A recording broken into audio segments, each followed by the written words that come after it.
1945 में जापान के दो बड़े शहर हिरोशिमा और नागासाकी बॉम्ब से तबाह हो गए थे। फैक्ट्रीज बंद हो गई थे, इकोनॉमी खत्म हो गई थी, लाखों लोग मर चुके थे। हर कोई सोचता था यह मुल्क कभी वापस खड़ा नहीं हो पाएगा। लेकिन थोड़े ही सालों में वही मुल्क दुनिया की सबसे एडवांस टेक्नोलॉजी बनाने लगा। बुलेट ट्रेन्स, रोबोट्स और वो चीजें जो आज हर घर में हैं। ये है जापान की कहानी। जापान बहुत सालों तक बाकी दुनिया से अलग रहा। 1603 से 1868 तक जापान ने अपने दरवाजे बाहर की दुनिया के लिए बंद रखे। कोई ज्यादा ट्रेड नहीं, कोई ज्यादा कांटेक्ट नहीं। फिर 1868 में एक बड़ा बदलाव आया, जिसे मेजी रेस्टोरेशन कहते हैं। जापान ने डिसाइड किया कि अब उन्हें मॉडर्न होना है। उन्होंने वेस्टर्न मुल्कों से नया टेक्नोलॉजी और नया सिस्टम सीखा, लेकिन अपनी पुरानी कल्चर को भी नहीं छोड़ा। यही चीज जापान की तरक्की की पहली नींव बनी। नया टेक्नोलॉजी प्लस पुरानी मेहनत वाली सोच। 1945 में वर्ल्ड वॉर II खत्म हुई और जापान की हालत बहुत बुरी थी। दो बॉम्ब गिरने के बाद लाखों लोग मर गए। मुल्क की फैक्ट्रीज, घर, सब कुछ तबाह हो गया। अमेरिका ने जापान पर कंट्रोल कर लिया और एक नया कानून बनवाया। जापान को अपनी आर्मी रखने की इजाजत नहीं थी। इसका मतलब था जापान अपना पैसा आर्मी पर खर्च करने की बजाय अपनी इकोनॉमी और टेक्नोलॉजी पर लगा सकता था।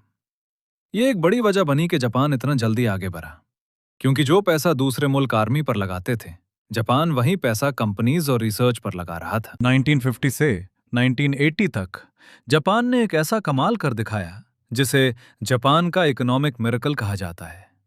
इसकी कुछ बड़ी वजहें थीं। 1. गवर्नमेंट और कंपनी साथ में काम कर रहे थे।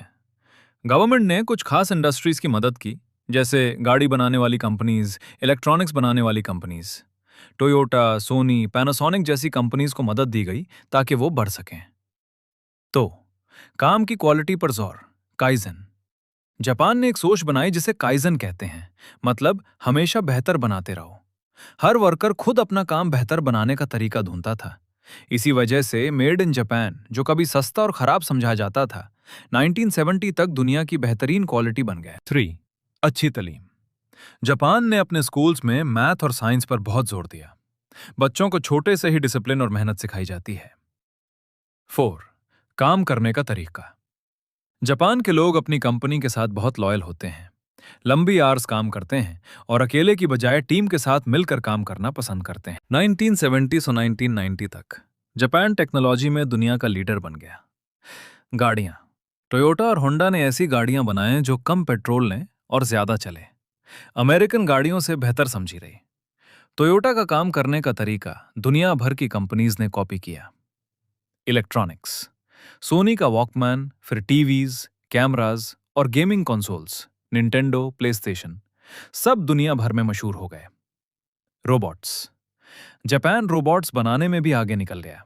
फैक्ट्रीज में ऑटोमेशन और बाद में इंसान जैसे रोबोट्स। बुलेट ट्रेन, 1964 में दुनिया की पहली फास्ट ट्रेन जापान में शुरू हुई। ये 320 किलोमीटर पर आवर की स्पीड से चलती है और जापान की मेहनत का सिंबल बन गई। जापान को भी मुश्किल वक्त आया। 1990 में इकोनॉमी स्लो हो गई थी। फिर 2011 में फुकुशिमा में 12 न्यूक्लियर एक्सीडेंट हुआ, जिसने मुल्क को फिर मुश्किल में डाला। लेकिन हर बार जापान ने खुद को संभाला। मुश्किल के बाद भी जल्दी वापस खड़ा होना और नए मसाइल के लिए नए सॉल्यूशंस ढूंढना, ये जापान की पहचान बन गई। आज जापान दुनिया की टॉप टेक्नोलॉजी वाली मुल्कों में से एक है। रोबोट्स और एआई में नए नए काम हो रहे हैं। टोयोटा दुनिया की सबसे बड़ी गाड़ी बनाने वाली कंपनीज में से एक है। निंटेंडो, प्लेस्टेशन और एनिमे दुनिया भर में पसंद किए जाते हैं। टोक्यो शहर इतना ऑर्गेनाइज्ड और साफ है कि लोग देखकर हैरान हो जाते हैं।